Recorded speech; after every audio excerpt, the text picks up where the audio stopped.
Welcome to Low-Key PD.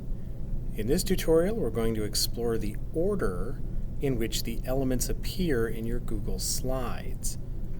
So I have got a slide here. It's got a bunch of different things on it, a couple text boxes, a couple shapes. And if I go up to Arrange, I'm going to see Order, Align, a bunch of different criteria or menu options for arranging the different elements on my slide. And what order is, think of all of the objects on the slide being in layers.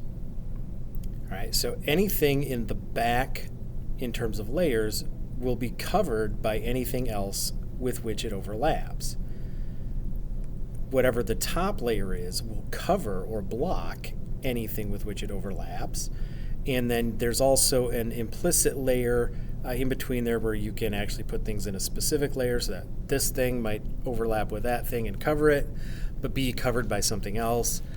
So select the object that you want to play with the order and go up to Arrange, and I'm going to choose, well, let me explain these. Bring to the front means it is the topmost element, so it will block everything else if they overlap. Bring forward means its layer will improve by one level, bringing it one layer closer to the front.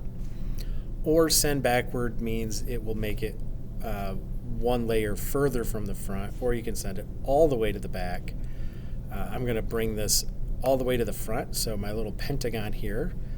Notice what happens.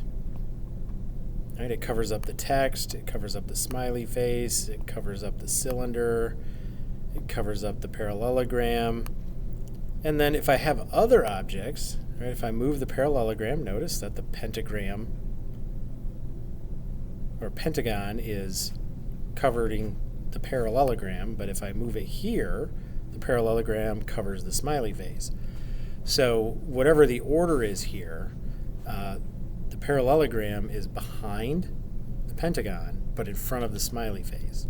All right, so when you have a lot of different objects on your slide, you can change the order, and that will allow you to play with how they appear when they overlap, which one will appear on top of the other ones.